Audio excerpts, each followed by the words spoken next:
Año 306 desde el nacimiento de Cristo. Eboracum, un puesto avanzado romano en el gélido norte de Britania. En la niebla húmeda que envolvía como un velo las orillas del río Ouse, apenas se distinguían los toscos contornos de las murallas de la fortaleza y los tejados de los barracones de los legionarios. El aire no era simplemente húmedo y frío, estaba electrificado por la expectación. Una expectación mezclada con un miedo subyacente y pegajoso.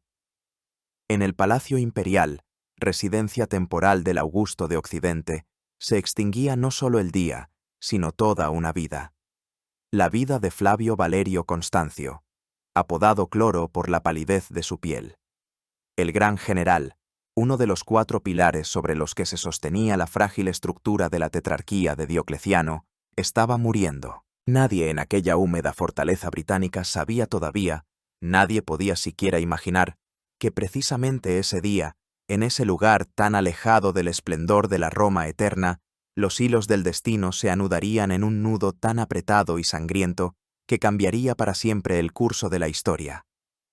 Que precisamente aquí, rodeado de legionarios curtidos en batallas contra los pictos, se encendería la chispa de la que surgiría una llama capaz de consumir el viejo mundo y erigir sobre sus cenizas uno nuevo. Un mundo en el que los dioses paganos del Olimpo cederían su lugar al carpintero crucificado de Galilea, y la capital del mundo se trasladaría de la antigua Roma a una nueva, que llevaría el nombre de aquel que ahora estaba junto al lecho de muerte de su padre. Junto al lecho del emperador moribundo se encontraba su hijo, un joven de poco más de 30 años, cuyo rostro, como tallado en piedra, guardaba el sello de una voluntad formidable y una energía oculta. Se llamaba Cayo Flavio Valerio Aurelio Constantino. Hacía poco que, tras muchos años de cautiverio de facto en la corte del emperador mayor, Galerio, en Oriente, había realizado una audaz, casi demencial, huida a través de toda Europa para encontrar a su padre con vida. Ahora su padre moría, y con él moría también el sistema que debía garantizar la estabilidad del imperio. El sistema de la tetrarquía, o el gobierno de los 4, una invención genial y al mismo tiempo monstruosa de la mente de Diocleciano, se resquebrajaba por todas partes. Fue concebido para prevenir las guerras civiles por el trono, pero precisamente ahora estaba a punto de engendrar la más terrible de ellas. En el aire flotaba una pregunta muda, pesada como una lápida. ¿Qué pasaría ahora? Según las reglas del sistema, la muerte de Constancio Cloro debía conducir a una transferencia de poder estrictamente regulada. Pero las reglas están hechas para tiempos de paz. Y los tiempos eran de lobos. En Roma se gestaba una conspiración, en Oriente el poderoso Galerio, que despreciaba tanto al padre como al hijo, acumulaba veneno y malicia. Y aquí, en Eboracum, las legiones leales a su general ya comenzaban a cuchichear. Sus miradas se volvían cada vez más hacia el hijo del Augusto moribundo. Veían en él no solo a un heredero, sino a un nuevo líder, capaz de conducirlos a la gloria y, lo que es más importante, a un rico botín. En ese mismo instante, la historia se detuvo, tomando un profundo aliento antes de precipitarse al abismo del cambio. Y en el centro de este torbellino que se gestaba se encontraba un hombre cuyo nombre, Constantino, pronto resonaría en todo el mundo, convirtiéndose para unos en símbolo de santidad y para otros en señal de maldición. Un hombre destinado a convertirse en el grande.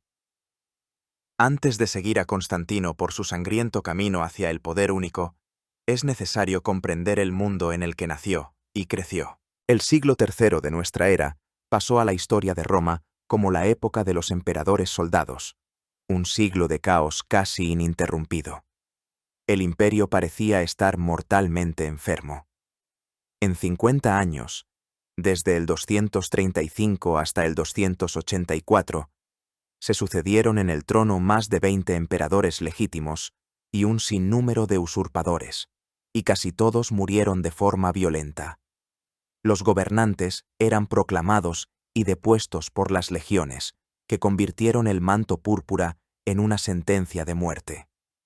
No solo los enemigos internos la desgarraban, sus fronteras crujían bajo la presión de las tribus bárbaras. Por ejemplo, los godos cruzaron el Danubio y saquearon los Balcanes y Asia Menor. Los francos y alamanes irrumpieron a través del Rin en la Galia. Los sármatas amenazaban las provincias de Panonia. En el este, el poderoso imperio persa sasánida infligía a Roma humillantes derrotas. Y en el año 260, el emperador Valeriano cayó prisionero del Shah persa Sapor I, lo que fue una deshonra imborrable para todo el imperio. La economía yacía en ruinas, afectada por una inflación galopante. El contenido de plata en la moneda principal, el denario, cayó prácticamente a cero, convirtiéndola en un disco de cobre con una fina capa de plata.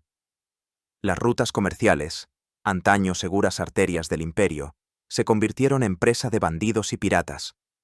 A todo esto se sumó la llamada peste de Cipriano, una devastadora pandemia, probablemente de viruela o sarampión, que en el apogeo de la epidemia se cobraba en Roma hasta 5.000 vidas al día. En un momento dado, pareció que el unificado imperio romano estaba a punto de desintegrarse en varios estados enfrentados, como ya había sucedido con el imperio galo en Occidente, que unió bajo su poder a la Galia, Britania e Hispania, y el reino de Palmira en Oriente, que sometió a Siria, Egipto y parte de Asia Menor. Fue una época de desesperación, en la que los viejos dioses parecían haberse apartado de Roma. En estas condiciones, la gente buscaba consuelo en cultos nuevos, más personales y que prometían la salvación, llegados de Oriente, como los misterios de Mitra, Isis, o en el cristianismo, que ganaba fuerza rápidamente. Fue de este caos, como respuesta a una crisis mortal, de donde surgieron la figura de Cayo Aurelio Valerio Diocleciano y su sistema, la tetrarquía. La historia de nuestro héroe comienza en la ciudad de Naissus, en la provincia de Moesia Superior, hoy la ciudad de Nis, en Serbia. Flavio Valerio Constantino nació aquí, presumiblemente el 27 de febrero, alrededor del año 272. Esta tierra, el limes del Danubio, era una frontera austera, que durante siglos sirvió como fragua de los mejores soldados de Roma. Los hombres aquí nacían con una espada en la mano, y desde pequeños se acostumbraban a la dura disciplina de las legiones. Su padre, Constancio, era precisamente un hombre así, proveniente de la aristocracia militar iliria, que hizo una brillante carrera en el ejército bajo los emperadores Aureliano y Probo. Era un hombre duro, disciplinado, y tenía la reputación de ser un comandante capaz y justo. La madre de Constantino, Helena, era una figura mucho más enigmática, y, desde el punto de vista de la aristocracia romana, completamente innoble. Los autores cristianos posteriores, tratando de ennoblecer el origen de la madre del primer emperador cristiano, la llamarían hija de un rey británico, pero esto no es más que una piadosa leyenda. Las fuentes más fidedignas, incluidas las hostiles, afirman que era hija de un tabernero o la dueña de una posada en Bitinia, en Asia Menor. Para un orgulloso oficial romano, una relación con una mujer así solo podía ser una convivencia temporal, un concubinato, y no un matrimonio legítimo. Sin embargo, al parecer, Constancio amaba sinceramente a Helena, y su unión fue sólida. Fue esta mujer, sencilla y, como resultó, increíblemente fuerte de espíritu, quien ejerció una enorme influencia sobre su hijo. Su humilde origen, sin embargo, se convirtió para Constantino tanto en un estigma, que sus enemigos utilizarían en su contra, como en un estímulo. Durante toda su vida tendría que demostrar que era digno del poder no solo por derecho de su padre, sino por sus cualidades personales. Cuando en el año 289, Constancio, ascendiendo en su carrera, se vio obligado por una alianza política a casarse con Teodora, la hijastra del emperador Maximiano, se divorció de Helena. Fue un golpe tanto para ella como para el joven Constantino. Fue alejado de su padre y se encontró en la corte del hombre más poderoso del mundo, el emperador Diocleciano, quien entonces residía en su capital oriental, Nicomedia, que ahora es la ciudad de Izmit en Turquía. Oficialmente, estaba allí para recibir la mejor educación y prepararse para el futuro servicio estatal. De hecho, era un rehén de honor, una garantía de la lealtad de su padre, Constancio, quien en el año 293 se convirtió en César, el cogobernante menor de Occidente en el nuevo sistema de la tetrarquía. Los años pasados en Nicomedia se convirtieron para Constantino en una verdadera universidad del poder, la intriga y la supervivencia. Nicomedia bajo Diocleciano fue reconstruida como una magnífica capital, destinada a eclipsar a Roma. Constantino vio el esplendor y el poder de la corte imperial, el ceremonial perfeccionado hasta el más mínimo detalle, tomado de los reyes persas y destinado a inspirar temor y a subrayar el estatus divino de los augustos. Estudió griego, que era el idioma de la cultura y la filosofía en Oriente, así como la retórica latina. Pero lo principal es que observaba. Vio cómo funcionaba la maquinaria de la administración imperial, cómo se tejían las conspiraciones, cómo ascendían y caían los favoritos. Sirvió en el ejército bajo el mando del propio Diocleciano y del segundo Augusto de Oriente, Galerio, participando en campañas en Egipto y en el Danubio. Se mostró como un guerrero valiente y un comandante talentoso, ganándose así la popularidad entre los soldados. Fue aquí, en Nicomedia, donde fue testigo del acontecimiento más terrible y sangriento que definió el paisaje religioso de la época: la gran persecución de los cristianos. Para comprender la importancia de la posterior conversión de Constantino, es necesario entender plenamente qué representó la gran persecución, iniciada por Diocleciano en el año 303. No fue un estallido espontáneo de odio, fue una política de Estado deliberada y sistemática, dirigida a la aniquilación total del cristianismo, que Diocleciano y especialmente su cogobernante Galerio veían como la principal amenaza a los valores romanos tradicionales y a la unidad del imperio. El sistema de la tetrarquía, introducido por Diocleciano en el año 293, fue un intento radical de salvar el Estado. El imperio se dividió en dos partes, occidental y oriental. En cada una gobernaba una pareja de emperadores, el mayor, con el título de Augusto, y el menor, llamado César. El César sucedía al Augusto, y en su lugar se nombraba un nuevo César. Así, Diocleciano, que era Augusto de Oriente, y Maximiano, que era Augusto de Occidente, junto con sus Césares, Galerio y Constancio Cloro, debían asegurar una transmisión estable del poder y una gestión eficaz del vasto territorio. El fundamento ideológico de la tetrarquía fue el culto a los emperadores, equiparados a dioses. Diocleciano adoptó el título de Jovio, en honor a Júpiter, y Maximiano el de Herculio, en honor a Hércules. No eran simplemente gobernantes, sino encarnaciones terrenales de los dioses supremos. Negarse a participar en este culto, a sacrificar al genio del emperador, se consideraba alta traición. Los cristianos, con su estricto monoteísmo y su negativa a adorar a nadie más que a su único Dios, se convirtieron en los principales enemigos ideológicos de este sistema. Creaban un Estado dentro del Estado.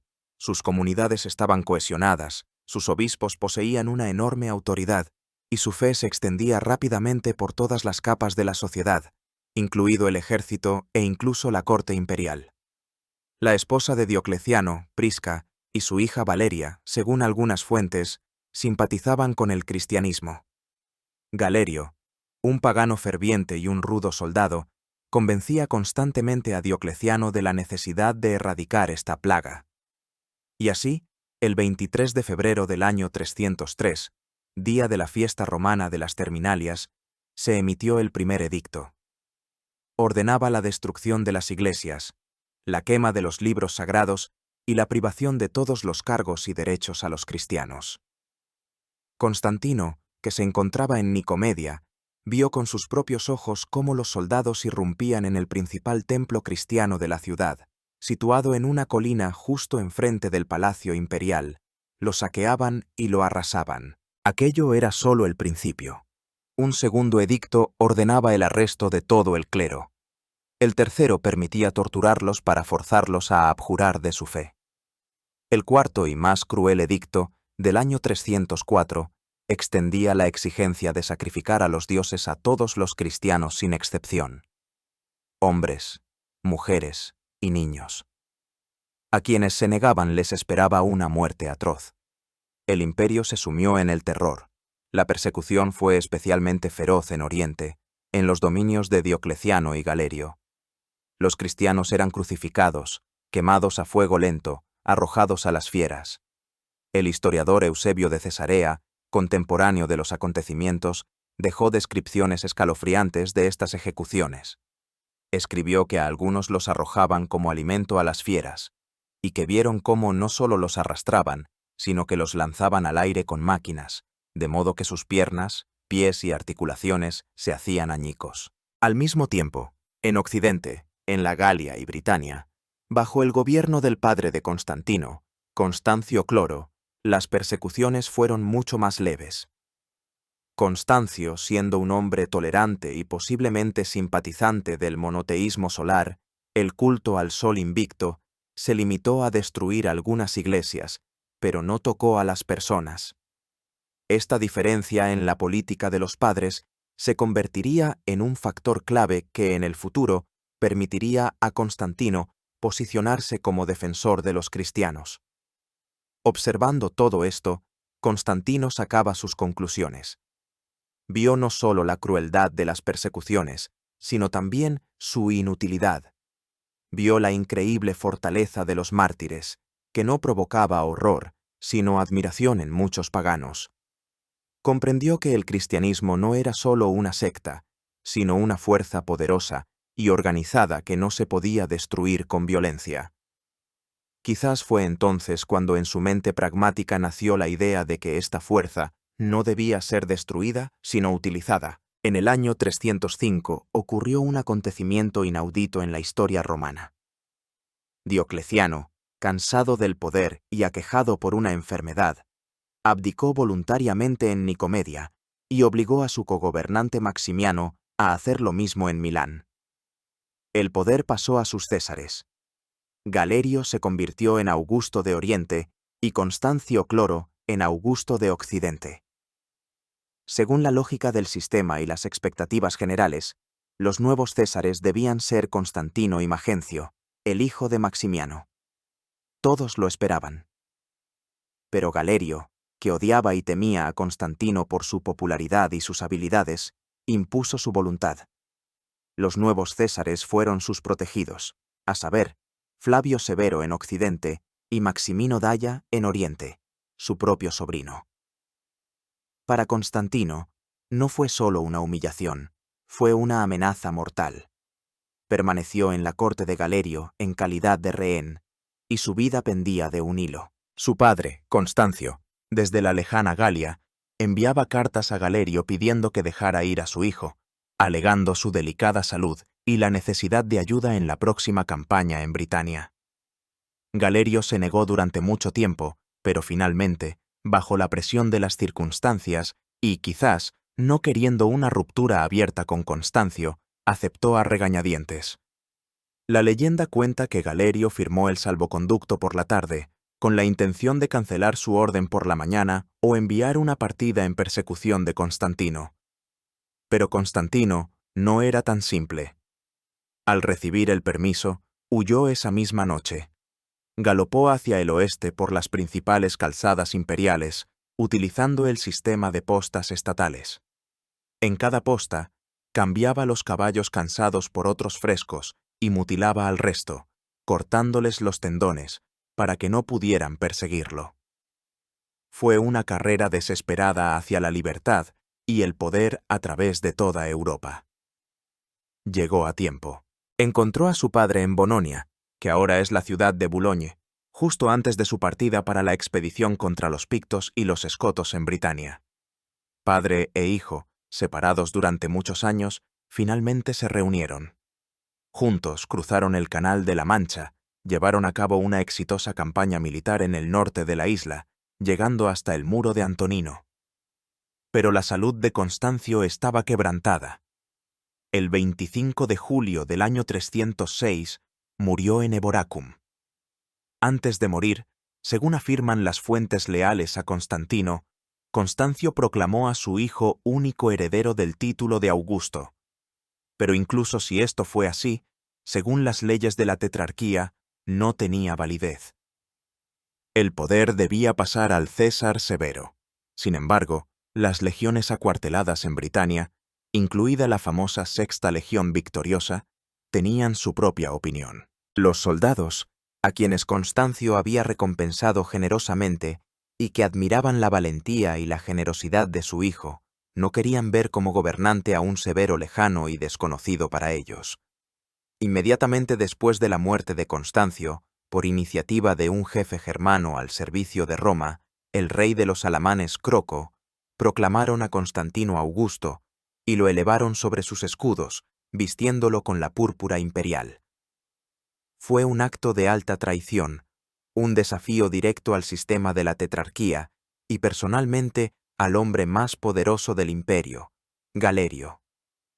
La guerra civil se hizo inevitable. Constantino, sin embargo, demostró no solo audacia, sino también una astucia sorprendente para un joven usurpador. Envió a Galerio su retrato laureado, pero no como Augusto, sino como si pidiera reconocimiento. Lo acompañó con una carta en la que lamentaba que las tropas ardientes le hubieran impuesto el título supremo, y pedía ser reconocido al menos con el rango de César, en lugar de su difunto padre.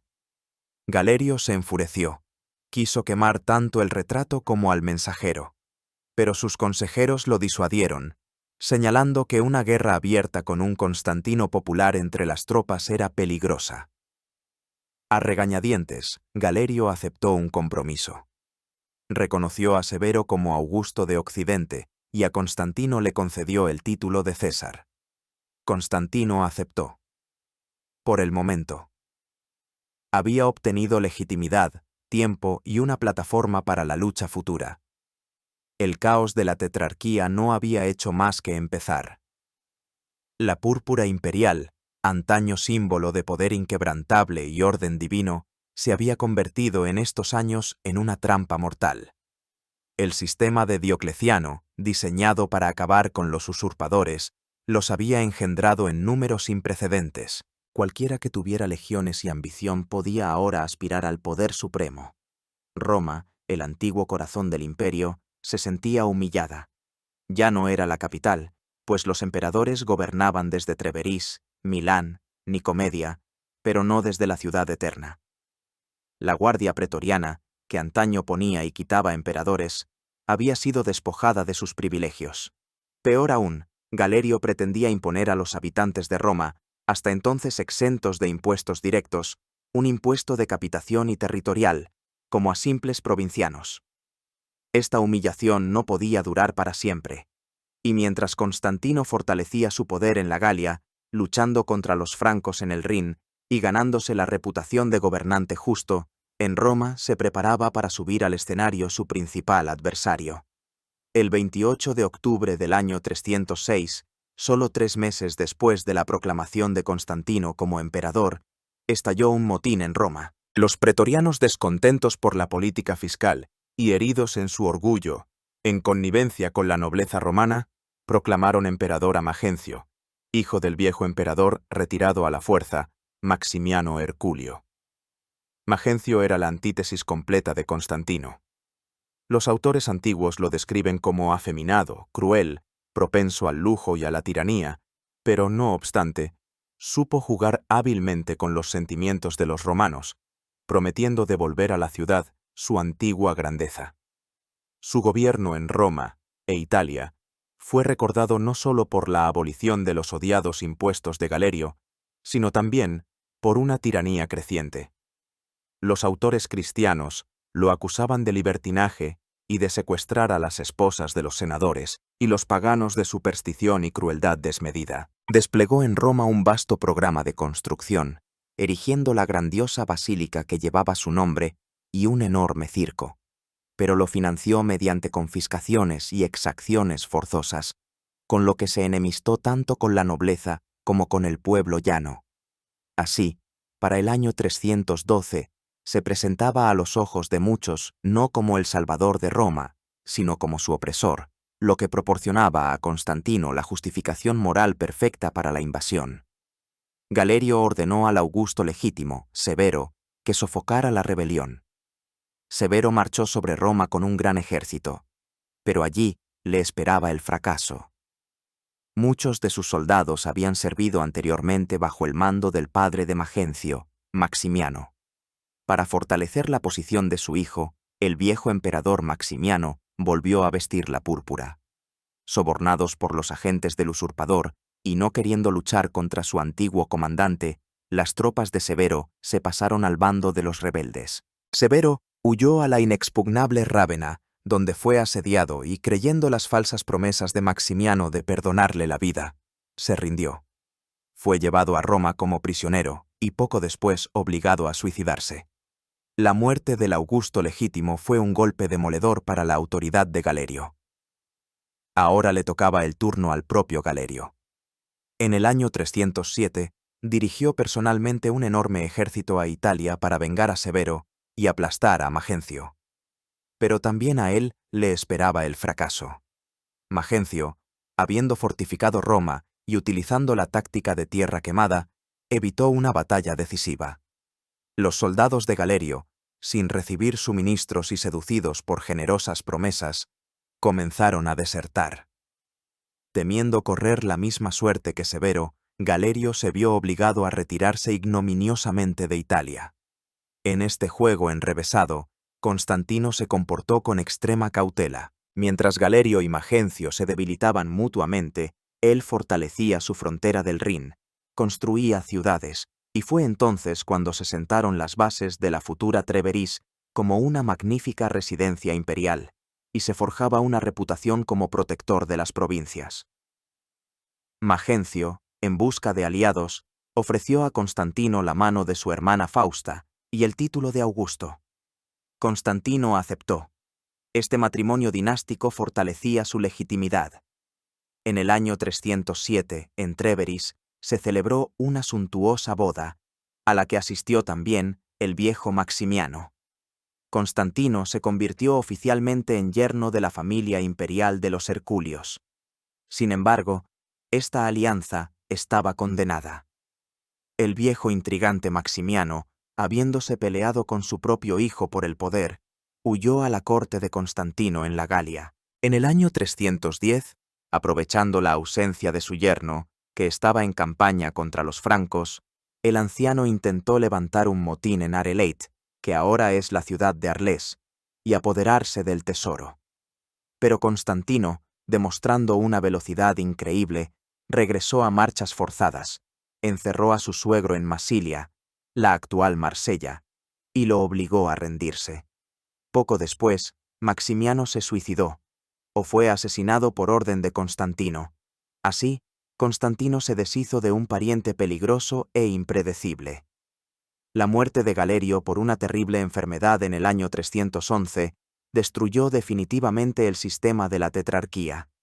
Antes de morir, Galerio, atormentado por terribles sufrimientos que los cristianos consideraban un castigo divino, emitió un edicto de tolerancia, poniendo fin a la gran persecución. El imperio quedó ahora dividido entre los 4 gobernantes restantes, a saber, Constantino en Occidente, que controlaba la Galia, Britania e Hispania, Magencio en Italia y África, Licinio en los Balcanes, a quien ya en el 308, en un congreso especial en Carnuntum, habían proclamado a Augusto en lugar del difunto Severo, y Maximino Daia en Oriente, que gobernaba en Siria y Egipto.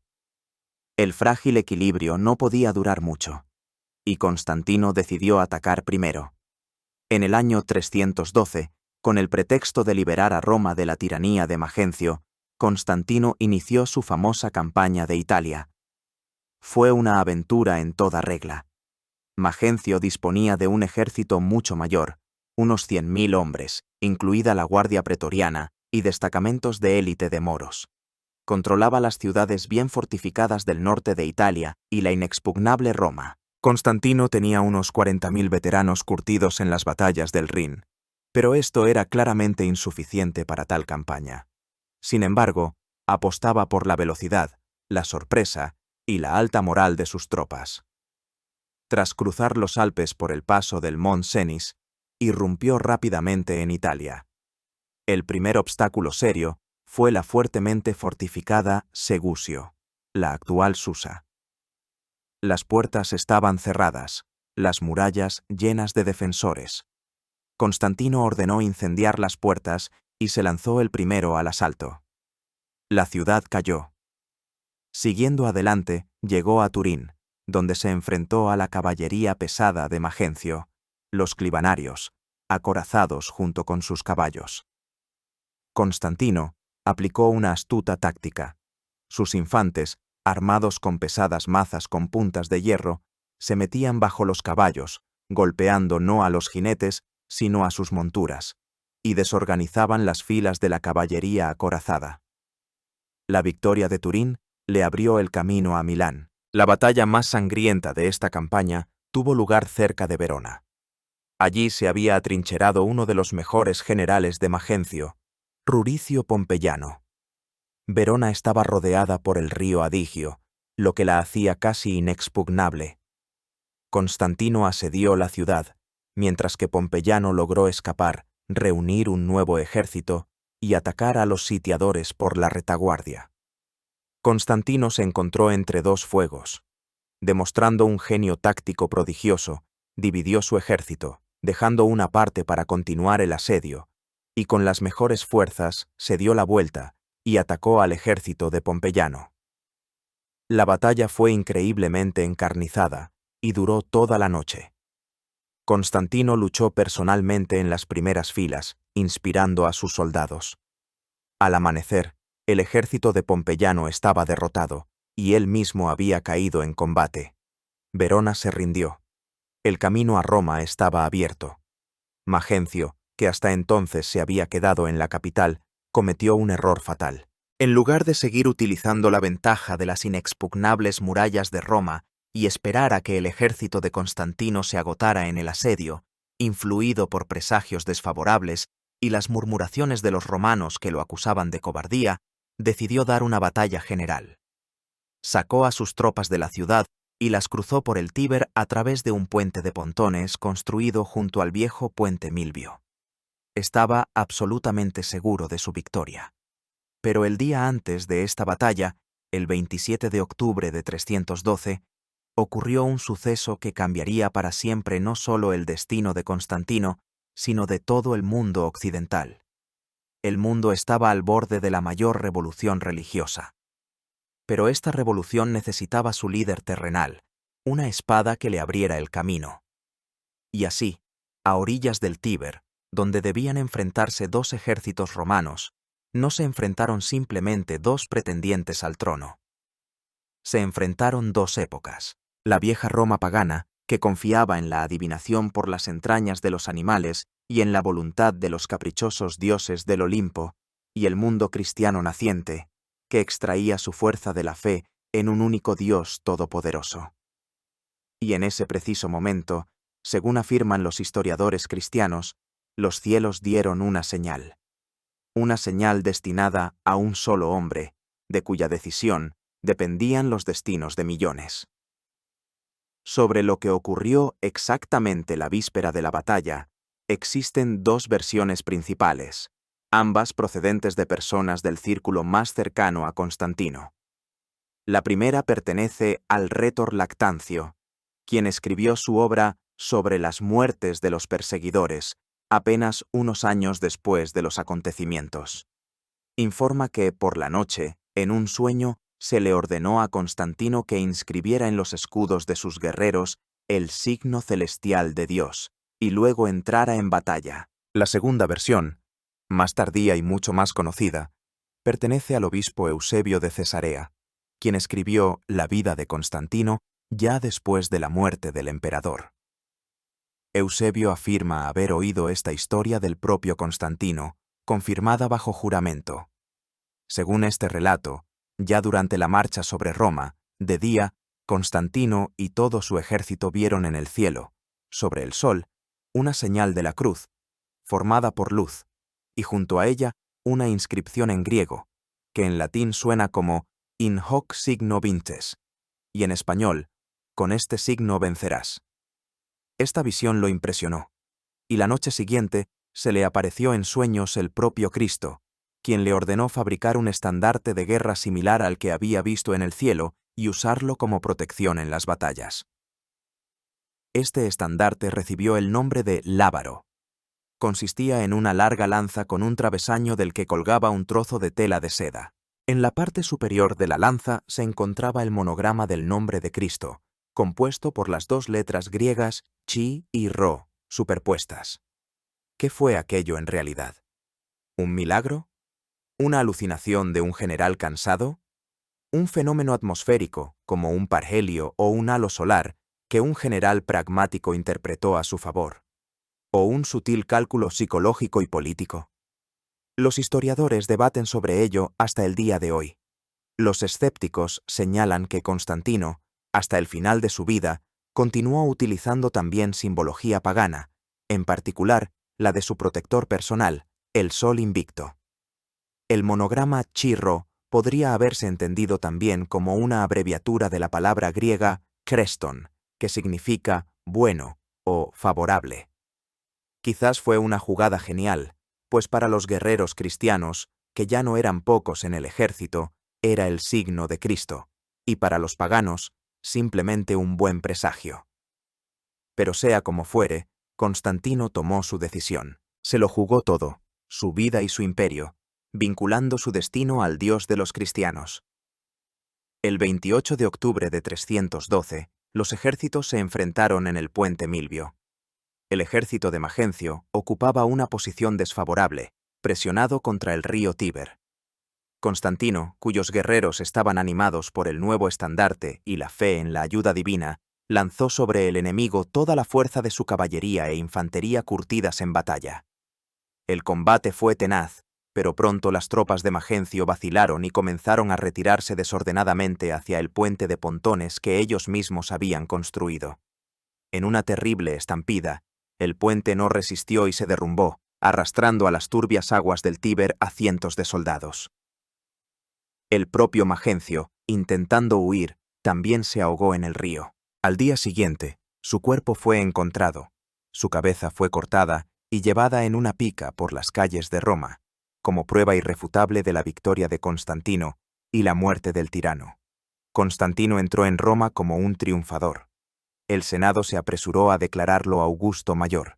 En honor a su victoria, se erigió la famosa Arco de Constantino, que aún hoy existe. Es notable que en ella no haya ningún símbolo cristiano explícito, pero sí una inscripción que dice que la victoria se obtuvo por inspiración de la divinidad. Esta formulación ambigua refleja perfectamente la política del propio Constantino en aquel período. Disolvió la Guardia Pretoriana, privándola para siempre de su influencia política. Se convirtió en el dueño indiscutible de Occidente, pero en Oriente todavía le quedaban rivales. El drama de la tetrarquía aún no había terminado. La victoria del puente Milvio convirtió a Constantino en el señor de la mitad occidental del mundo romano. En Oriente, tras la muerte de Maximino Daia en el año 313, quien sufrió una derrota a manos de Licinio, todo el poder se concentró en manos de Licinio. Por un corto tiempo, se estableció en el imperio un duumvirato. Los dos emperadores, Constantino y Licinio, sellaron su alianza con un matrimonio, ya que Licinio se casó con la hermana de Constantino, Constancia. Parecía que había llegado la paz. Pero dos naturalezas tan ambiciosas y ávidas de poder no cabían en un solo imperio. Dos soles no pueden brillar al mismo tiempo en un mismo cielo, por lo que su alianza fue solo una tregua temporal antes de la última y decisiva contienda por el poder único sobre todo el mundo romano. Y el campo de batalla en esta contienda no serían solo los campos de Tracia y las olas del Helesponto, sino también las mentes de los hombres, pues ahora era un conflicto no solo de dos emperadores, sino de dos cosmovisiones. En febrero del año 313, Constantino y Licinio se reunieron en Mediolanum, la actual Milán, para discutir el futuro del imperio. El resultado de esta reunión fue un documento que pasó a la historia como el Edicto de Milán. Contrariamente a la creencia popular, Este edicto no convertía al cristianismo en la religión del Estado. Hacía algo diferente, pero no menos revolucionario. Proclamaba la total libertad de culto para todos los habitantes del imperio. El texto del edicto, que nos ha llegado a través de Lactancio y Eusebio, establece que se decidió conceder tanto a los cristianos como a todos los demás plena libertad para seguir la religión que cada uno deseara, para que la divinidad suprema, a la que servimos libremente, pueda en todo manifestarnos su favor y benevolencia habituales. El edicto no solo ponía fin a las persecuciones, sino que ordenaba devolver a los cristianos todos sus bienes confiscados, es decir, iglesias, tierras, cementerios, incluso si ya habían sido vendidos a particulares. Fue un documento de una sabiduría política increíble. Constantino comprendía que simplemente prohibir el paganismo, la religión de la abrumadora mayoría de la población y de toda la vieja aristocracia, era imposible y peligroso. En su lugar, situó al cristianismo en igualdad de condiciones con otros cultos, pero al mismo tiempo lo destacó claramente. Habló de una divinidad suprema, en singular, lo que podía ser entendido tanto por los filósofos paganos, inclinados al monoteísmo, como por los cristianos. Se aseguró la lealtad de la parte más activa, cohesionada y de rápido crecimiento de la sociedad. La Iglesia cristiana, al recibir por primera vez reconocimiento y patrocinio oficiales, se convirtió en el pilar más poderoso de su poder. Sin embargo, la alianza con Licinio era frágil. Ya en el año 316 estalló entre ellos la primera guerra. Constantino acusó a Licinio de conspiración. Tuvieron lugar 2 sangrientas batallas, en Cibalae en Panonia y en la llanura de Mardia en Tracia. Constantino obtuvo la victoria en ambas, pero no pudo aplastar definitivamente a su oponente. Se firmó una paz por la cual Licinio cedía a Constantino todas sus posesiones europeas, excepto Tracia. Durante los siguientes años se estableció una frágil tregua. En estos años, Constantino se dedicó activamente a fortalecer su parte del imperio. Llevó a cabo exitosas campañas contra los godos y los sármatas en el Danubio, fortaleciendo las fronteras. Inició una reforma legal a gran escala, emitiendo leyes en las que ya se sentía la influencia de la moral cristiana. Se emitieron decretos contra la marcación de criminales en el rostro, ya que está creado a imagen de la belleza celestial, así como leyes que dificultaban el divorcio y leyes destinadas a proteger a los esclavos y a los niños. En el año 321, emitió el famoso decreto que reconocía el domingo, o el venerable Día del Sol, como día oficial de descanso para todo el imperio. De nuevo, la formulación era genialmente ambigua, pues para los cristianos era el Día del Señor, y para los paganos, el día de su Dios, el Sol invicto, cuyo culto Constantino continuaba apoyando. Mientras tanto, Licinio en Oriente miraba con creciente recelo la creciente popularidad del cristianismo y su conexión con Constantino. Veía en los cristianos una quinta columna de su rival. Gradualmente, comenzó a apartarse de los principios del Edicto de Milán. Primero prohibió a los cristianos ocupar cargos en el aparato estatal, luego prohibió los sínodos eclesiásticos y, finalmente, pasó a persecuciones locales, ejecuciones de obispos y destrucción de iglesias. El conflicto se hizo inevitable. Constantino obtuvo el pretexto ideal para una nueva guerra, ya que ahora actuaba no solo como un usurpador en busca del poder absoluto, sino como el defensor de la fe perseguida. En el año 324 comenzó la segunda y última guerra entre Constantino y Licinio. Constantino reunió un ejército de unos 130.000 hombres y una flota de 200 barcos. Las fuerzas de Licinio eran aún mayores, unos 165.000 soldados y 350 barcos. Fue un choque de titanes. El 3 de julio de 324, cerca de la ciudad de Adrianópolis en Tracia, tuvo lugar la batalla terrestre decisiva. El ejército de Licinio ocupaba una posición fuerte en una colina detrás de un río. Constantino, demostrando una vez más su astucia táctica, cruzó secretamente el río con un pequeño destacamento en un lugar inesperado y atacó al enemigo por el flanco, provocando el pánico. Al mismo tiempo, sus fuerzas principales, bajo el estandarte del Lábaro, forzaron el paso del río y atacaron de frente. La batalla fue increíblemente sangrienta. Las fuentes hablan de decenas de miles de muertos. El ejército de Licinio fue completamente derrotado, y él mismo huyó bajo la protección de las murallas de la poderosa fortaleza de Bizancio. Ahora el resultado de la guerra se decidía en el mar. La flota de Constantino, bajo el mando de su hijo mayor Crispo, un joven y talentoso general, se enfrentó a la mucho más numerosa flota de Licinio en el estrecho del Helesponto, hoy conocido como los Dardanelos. Durante una batalla naval de 2 días, Crispo, utilizando la maniobrabilidad de sus barcos más pequeños y ligeros, las Liburnas, infligió una aplastante derrota a la pesada flota enemiga. Licinio, privado de apoyo desde el mar, se vio obligado a huir de Bizancio a Asia Menor. La última batalla tuvo lugar el 18 de septiembre de 324 en Crisópolis, en la orilla asiática del Bósforo. Constantino transportó su ejército a través del estrecho y volvió a derrotar a los restos de las tropas de Licinio. Este huyó a Nicomedia, donde poco después se rindió a merced del vencedor, creyendo las súplicas de su esposa Constancia, hermana de Constantino, de que le perdonarían la vida. Constantino al principio lo exilió a Tesalónica, pero unos meses más tarde, acusándolo de una nueva conspiración, ordenó su ejecución. Ahora, después de casi 2 décadas de incesantes guerras civiles, en el Imperio Romano solo quedaba un emperador. Constantino había alcanzado la cima del poder. Se convirtió en el gobernante único de todo el mundo romano, desde Britania hasta Egipto, e inmediatamente emprendió 2 proyectos que debían simbolizar el comienzo de una nueva era: la convocatoria del primer concilio ecuménico y la fundación de una nueva capital. El lugar para la nueva capital fue elegido con una clarividencia genial.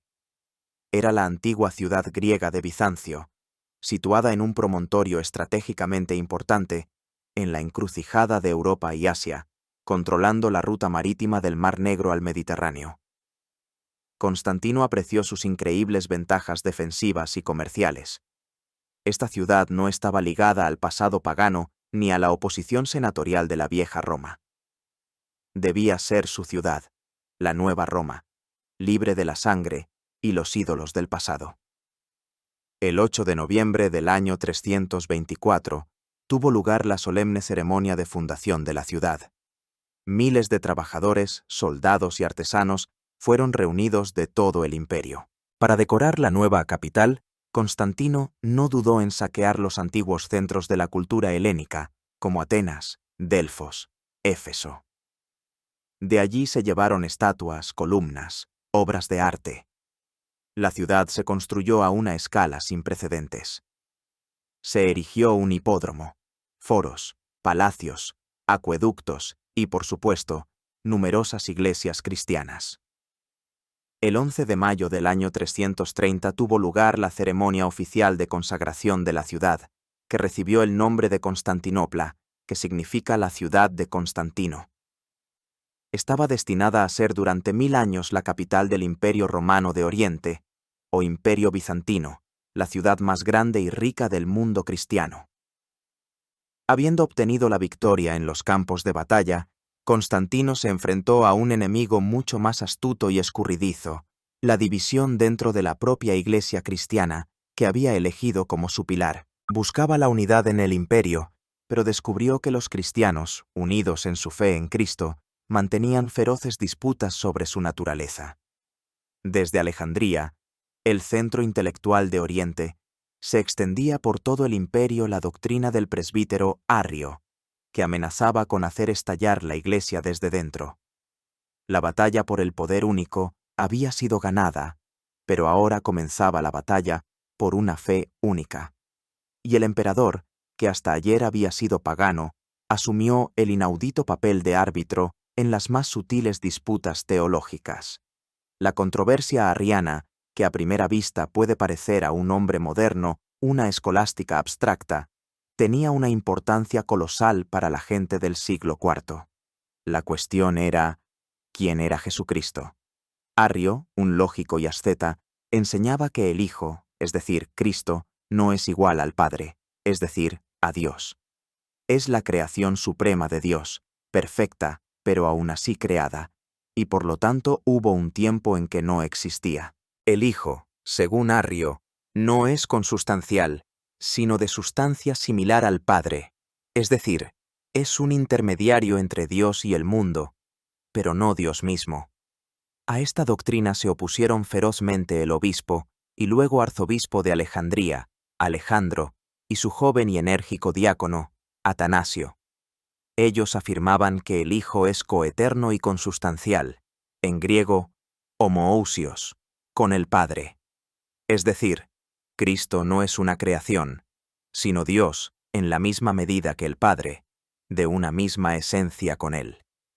Aceptar la doctrina de Arrio significaba, en su opinión, destruir el fundamento mismo del cristianismo, la doctrina de la encarnación y la salvación. Si Cristo no es verdadero Dios, entonces su sacrificio en la cruz no tiene poder redentor para toda la humanidad. La disputa se extendió rápidamente más allá de Alejandría. En ella se vieron envueltos los obispos de Siria, Palestina, Asia Menor. La Iglesia se encontró al borde del cisma. Para Constantino, que veía en una Iglesia unida un instrumento para unificar el imperio, tal situación era intolerable. Escribió cartas a Arrio y a Alejandro, instándolos a cesar las disputas sobre asuntos insignificantes, pero no sirvió de nada. Entonces, tomó la decisión sin precedentes de convocar un concilio de todos los obispos del imperio a expensas del tesoro estatal, para que resolvieran esta disputa de una vez por todas. En mayo del año 325, en la ciudad de Nicea, cerca de Constantinopla, se inauguró el primer concilio ecuménico. A él acudieron, según diferentes datos, entre 250 y 318 obispos, principalmente de las provincias orientales. Fue un espectáculo increíble. Muchos de estos obispos, hasta hacía poco, se escondían de las persecuciones, llevaban en sus cuerpos las cicatrices y las marcas de la tortura, como ojos quemados, tendones cortados, y ahora se sentaban como invitados de honor en el palacio imperial, y el propio emperador de los romanos les servía. Constantino inauguró el concilio con un discurso en latín, que fue inmediatamente traducido al griego, en el que calificó las disensiones internas en la Iglesia como más terribles que cualquier guerra y batalla, y suplicó a los padres del concilio que llegaran a un acuerdo. No era teólogo, y probablemente no comprendía del todo las sutilezas de la disputa. Pero era un político genial. Presidió las sesiones, escuchó a ambas partes, pero en última instancia su objetivo era la adopción de una fórmula de fe única que la mayoría firmara. La abrumadora mayoría de los obispos rechazó la doctrina de Arrio.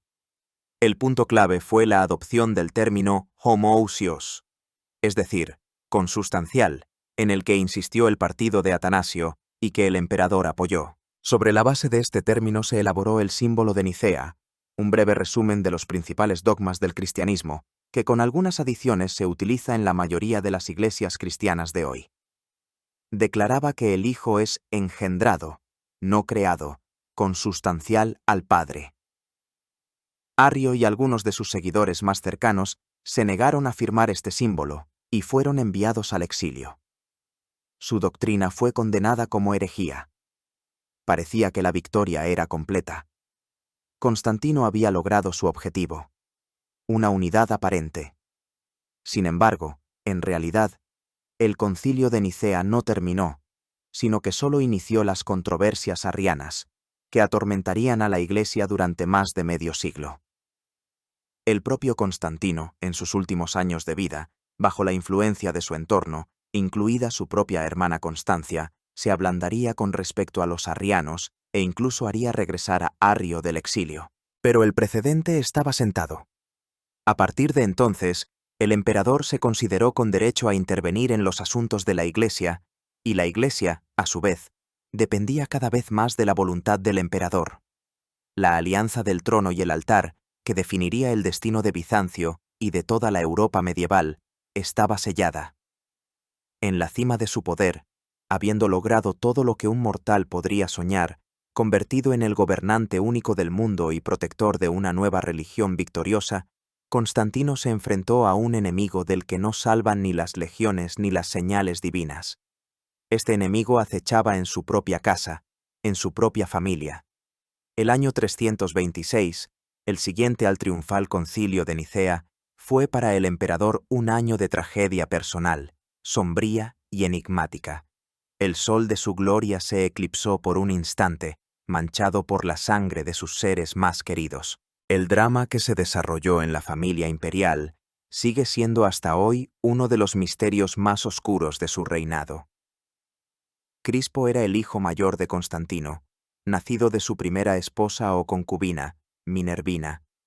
Era la antítesis completa de los hijos afeminados de Fausta. Crispo creció como un verdadero guerrero, una copia de su padre en su juventud.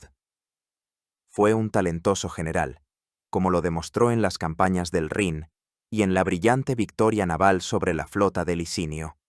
Gozaba de una enorme popularidad en el ejército y entre el pueblo. Constantino le otorgó el título de César, y al parecer, lo preparaba como su sucesor. Fausta, la segunda esposa de Constantino, hija de Maximiano y hermana de Magencio, era una mujer autoritaria y ambiciosa. Le dio a Constantino 3 hijos, Constantino II, Constancio II y Constante, y 2 hijas. Veía en Crispo, un hijastro de origen innoble, la principal amenaza para el futuro de sus propios hijos. En el año 326, mientras Constantino celebraba el 20º aniversario de su reinado, estalló la tormenta. Durante la estancia de la corte en Pola, en Istria, Crispo fue arrestado repentinamente por orden de su padre, condenado por una acusación no esclarecida y ejecutado. Poco después, la emperatriz Fausta también fue asesinada. Según la versión más extendida, la encerraron en un baño sobrecalentado, donde se asfixió. ¿Qué ocurrió? Las fuentes antiguas ofrecen información contradictoria. El historiador pagano Zósimo, que escribió mucho más tarde y odiaba a Constantino como destructor de las antiguas tradiciones, expone una versión similar a una tragedia griega. Supuestamente, Fausta se enamoró con una pasión criminal de su hijastro Crispo. Al ser rechazada, por venganza lo calumnió ante Constantino, acusándolo de intento de violación. El irascible emperador, enfurecido, ordenó ejecutar a su hijo. Sin embargo, poco después, la madre de Constantino, Santa Helena, que quería mucho a su nieto, reveló al emperador la verdad sobre la calumnia. Al darse cuenta de su monstruoso error, Constantino, enloquecido por el dolor, ordenó ejecutar también a Fausta. Otros historiadores suponen que no se trató de adulterio, sino de política. Quizás Fausta, temiendo por el futuro de sus hijos, fabricó pruebas de una conspiración de Crispo contra su padre. La popularidad de Crispo en el ejército podría haber hecho creíble tal acusación a los ojos del suspicaz emperador. También existe la versión de que Crispo realmente podría haber estado involucrado en alguna intriga contra su padre, o que surgieron entre ellos serios desacuerdos sobre el futuro del imperio. La verdad permanece para siempre oculta bajo un velo de misterio. Constantino ordenó la damnatio memoriae de Crispo y Fausta. Sus nombres fueron borrados de las inscripciones, sus imágenes destruidas. El tema se convirtió en tabú, pero la sombra de esta tragedia familiar se cernió sobre los últimos años del reinado del emperador. Algunos historiadores relacionan con el arrepentimiento por este doble asesinato la famosa peregrinación de su madre, Helena, a Tierra Santa. Después de la tragedia del año 326, la augusta Helena, que ya tenía casi 80 años, emprendió un largo y difícil viaje a Palestina. Oficialmente, fue una piadosa peregrinación por los lugares santos relacionados con la vida terrenal de Cristo. Pero muchos vieron en ello también un acto de penitencia por los pecados de su hijo. Al llegar a Jerusalén, que tras su destrucción por los romanos en el siglo I había sido reconstruida como la ciudad pagana de Aelia Capitolina, Helena desplegó una febril actividad. Por orden suya, y con fondos del tesoro imperial, se iniciaron excavaciones en los lugares que la comunidad cristiana local veneraba como el Gólgota, lugar de la crucifixión, y el Santo Sepulcro, lugar de la sepultura y resurrección de Cristo. Según la leyenda, en el lugar del Santo Sepulcro se alzaba un templo pagano a Venus, construido en tiempos del emperador Adriano. Helena ordenó demoler el templo. Fue durante estas excavaciones, según la tradición eclesiástica, cuando tuvo lugar el mayor de los acontecimientos: el hallazgo de la Vera Cruz. La leyenda cuenta que se encontraron 3 cruces, la de Cristo y las de los 2 ladrones, así como la tablilla con la inscripción Jesús de Nazaret, Rey de los Judíos, y los clavos. Para determinar cuál de las cruces era la auténtica, el obispo de Jerusalén, Macario, propuso colocarlas una a una sobre una mujer gravemente enferma. Con el contacto de las 2 primeras cruces no ocurrió nada, pero tan pronto como la tocó la tercera, sanó. Según otra versión, la cruz resucitó a un difunto que pasaba por allí. Una parte de esta cruz fue enviada por Helena a su hijo a Constantinopla, y el resto lo dejó en Jerusalén, donde por orden suya y de Constantino se comenzó a construir el grandioso complejo del Templo de la Resurrección de Cristo, conocido como la Iglesia del Santo Sepulcro. Helena también fundó iglesias en Belén, en el lugar del nacimiento de Cristo, y en el Monte de los Olivos, en el lugar de la Ascensión. Su peregrinación y su actividad constructora convirtieron a Palestina de una provincia remota en el principal centro del mundo cristiano, a donde durante siglos afluirían los peregrinos. La propia Helena, tras su muerte, fue canonizada y es venerada como santa y sapóstola, es decir, igual a los apóstoles. La autenticidad del hallazgo de la cruz es una cuestión de fe, no de ciencia histórica. Muchos historiadores modernos consideran esta historia una leyenda piadosa posterior. Sin embargo, es innegable la colosal influencia que esta historia y las reliquias traídas por Helena ejercieron en todo el mundo cristiano, dando origen al culto a la cruz y a las santas reliquias, que se convirtió en una de las características más importantes del cristianismo medieval. Habiendo logrado todo lo que parecía posible, e incluso más, redibujando el mapa del mundo, la fe y las leyes, Constantino se acercó a su última frontera. Su imperio, unificado por el hierro y la fe, se extendía desde las brumas de Britania hasta las arenas de Arabia. Su nueva capital brillaba en el Bósforo, eclipsando a la vieja Roma. Pero ni siquiera los grandes pueden escapar a su destino. En los últimos años de su vida, su mirada se dirigió a Oriente, al antiguo enemigo de Roma, el imperio persa sasánida. Preparaba una grandiosa campaña, soñando quizás con repetir o incluso superar la gloria de Alejandro Magno. Pero fue en el umbral de esta última guerra cuando lo alcanzó la enfermedad. El ocaso de la vida del gran emperador fue tan simbólico como todo su destino, pues tuvo lugar en Oriente, de donde provino su nueva fe y hacia donde se había desplazado el centro de su nuevo imperio. La última década del reinado de Constantino fue una época de reformas a gran escala, destinadas a consolidar el nuevo orden que había creado. En el ámbito militar, completó el proceso de división del ejército en 2 partes, iniciado ya bajo Diocleciano. Se crearon ejércitos de campaña móviles, o comitatenses, compuestos por las mejores unidades de élite y bajo el mando directo del emperador. Debían servir como un puño de acero, capaz de desplazarse rápidamente a cualquier punto del imperio para repeler una gran invasión o sofocar una rebelión. En las fronteras, en cambio, servían las tropas fronterizas, o limitanei, compuestas por unidades menos combativas pero más numerosas, que a menudo eran también campesinos milicianos que habían recibido tierras a cambio de servicio. La lógica estratégica de esta reforma era doble. En primer lugar, los limitanei servían como una especie de línea de detección, una primera línea de defensa que debía contener las incursiones menores y ralentizar una gran invasión hasta la llegada del ejército principal. En segundo lugar, y no menos importante, la concentración de las tropas de élite en los comitatenses bajo el control personal del emperador reducía el riesgo de usurpación del poder por parte de los gobernadores y generales provinciales, que había sido la plaga del siglo III. Este sistema, aunque criticado por algunos por debilitar la defensa fronteriza, resultó ser bastante eficaz y perduró de una forma u otra durante varios siglos. En la esfera administrativa, separó definitivamente el poder civil y militar, lo que debía reducir el riesgo de usurpación por parte de los jefes militares.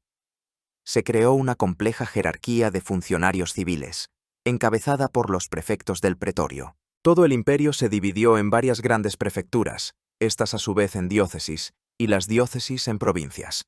Este engorroso sistema burocrático se convertiría en una de las características distintivas del Bajo Imperio Romano y del Imperio Bizantino.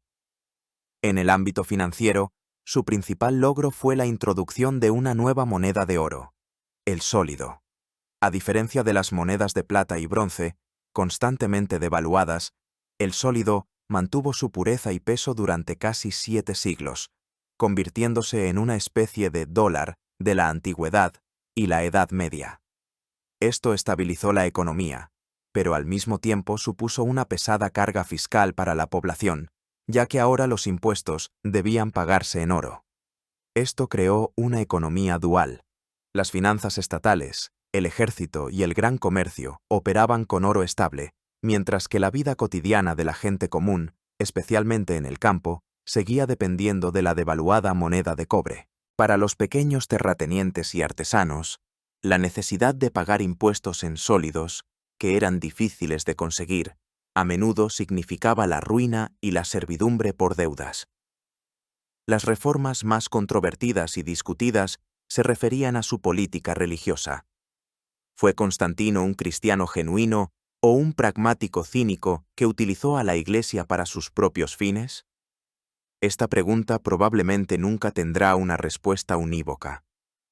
Por un lado, dotó generosamente a la Iglesia de tierras y privilegios, eximió al clero de impuestos, construyó magníficos templos. Su legislación llevaba el sello de la moral cristiana. Por otro lado, hasta el final de su vida mantuvo el título pagano de Pontífice Máximo. En sus monedas se siguieron acuñando dioses paganos, especialmente el Sol Invicto, y no dudó en recurrir a la crueldad y la perfidia cuando se trataba de consolidar su poder. Probablemente, la verdad se encuentre en algún punto intermedio. Su fe personal era muy probablemente sincrética, mezclando ideas cristianas con elementos de monoteísmo solar y concepciones romanas tradicionales sobre el patrocinio divino. Vio en el Dios cristiano al más poderoso de todos los dioses, el que le había concedido la victoria y el poder. Apoyó a la Iglesia no solo por cálculo político, sino también por una fe sincera en su poder divino. Pero al mismo tiempo, seguía siendo un emperador romano, para quien el valor supremo era la unidad y el bienestar del Estado, y estaba dispuesto a utilizar cualquier medio para alcanzar este objetivo. En el año 337, mientras se preparaba para una campaña contra el rey persa Sapor II, que había comenzado a perseguir a los cristianos en sus dominios, Constantino se sintió mal. Se dirigió a la ciudad de Helenópolis en Bitinia para aprovechar las aguas termales locales, pero no mejoró. Sintiendo que se acercaba la muerte, decidió recibir el bautismo. El hecho de que pospusiera el bautismo hasta su lecho de muerte no debería sorprender. En el siglo IV era una práctica común. Se creía que el sacramento del bautismo borraba todos los pecados cometidos por una persona hasta ese momento. Por lo tanto, muchos, especialmente personas cuya vida estaba ligada a la violencia y a decisiones políticas complejas, como un emperador, preferían bautizarse lo más tarde posible para presentarse ante Dios completamente purificados. Llamó a varios obispos y les pidió que le administraran el sacramento. Es notable que lo bautizara Eusebio de Nicomedia, uno de los líderes del partido arriano, a quien Constantino había exiliado anteriormente y luego devuelto a la corte. Así, por ironía del destino, el gran protector del Concilio de Nicea y defensor de la consustancialidad, fue bautizado por un hereje arriano. Después del bautismo, se despojó de la púrpura imperial y se vistió con las ropas blancas de un neófito, con las que permaneció hasta su muerte. Murió al mediodía del día de Pentecostés, el 22 de mayo del año 337, en la villa imperial de Aquirion, cerca de Nicomedia. Su cuerpo fue transportado a Constantinopla y enterrado con una pompa sin precedentes en un sarcófago en el centro del mausoleo de la iglesia de los 12 apóstoles. Fue colocado en medio de 12 cenotafios, o tumbas simbólicas, de los apóstoles, situándose así como uno de ellos. Más tarde, la Iglesia Oriental le otorgaría el título de igual a los apóstoles y lo contaría entre los santos. Su muerte condujo inmediatamente a una nueva y sangrienta masacre. Sus hijos, a saber, Constantino II, Constancio II y Constante, se repartieron el imperio, pero antes de eso llevaron a cabo una matanza, aniquilando a casi todos sus parientes varones que podrían haber aspirado al trono. Y la paz y la unidad, a las que Constantino había dedicado toda su vida, resultaron ser frágiles y efímeras. Entonces, ¿quién fue Constantino el Grande? La respuesta depende de a quién se le pregunte. Para los historiadores cristianos, como Eusebio, fue un elegido de Dios, un nuevo Moisés que sacó al pueblo de Dios de la esclavitud de las persecuciones y otorgó a la Iglesia paz y prosperidad. Fue un santo, el 13º apóstol, cuyo reinado fue una intervención directa de la providencia en la historia humana. Para sus oponentes paganos, como el historiador Zósimo, fue un tirano sanguinario, un perjuro, el asesino de su propio hijo y esposa. Fue un apóstata que traicionó a los antiguos dioses que habían protegido a Roma durante 1000 años, y con ello atrajo sobre el imperio la ira de los cielos y se convirtió en la causa de su posterior decadencia y caída. Para los pensadores de la Ilustración, como Edward Gibbon, fue ante todo un político genial, pero despiadado y cínico, un hombre que reconoció el poder del cristianismo como ideología unificadora y lo utilizó magistralmente para alcanzar y mantener el poder absoluto. La ciencia histórica moderna, evitando valoraciones extremas, ve en él una figura compleja, contradictoria y verdaderamente titánica, que se sitúa en la mayor fractura de las épocas. Fue producto de su tiempo cruel, el tiempo de los emperadores soldados, y actuó con sus métodos: perfidia, violencia, astucia. Pero al mismo tiempo, poseía un increíble instinto histórico que le permitió ver el futuro. Comprendió que el viejo mundo pagano estaba muriendo, y que en su lugar llegaba una nueva fuerza, el cristianismo.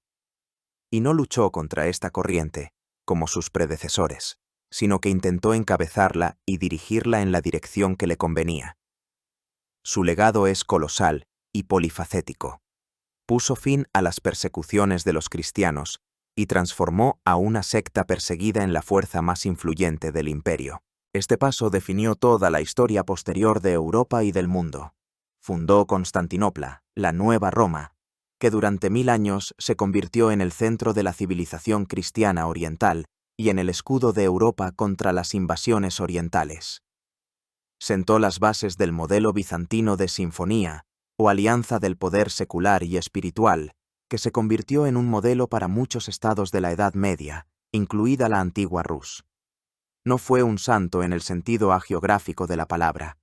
Fue un hombre de carne y hueso, con sus pasiones, pecados y tragedias. Fue un guerrero cruel, un político astuto y quizás el asesino de sus propios parientes. Pero también fue un reformador, un constructor, un hombre que poseía una visión del futuro. Detuvo la desintegración del Imperio Romano, regalándole varios siglos más de vida en una nueva forma, cristiana. Constantino el Grande permanecerá para siempre como una figura en la encrucijada de dos mundos, el antiguo y el medieval, el pagano y el cristiano. No solo observó el cambio de épocas, fue su principal arquitecto, su partero y su primer señor. Y el eco de sus hazañas, realizadas en el lejano siglo IV, todavía resuena en los corredores de la historia, dando forma al mundo en que vivimos hoy.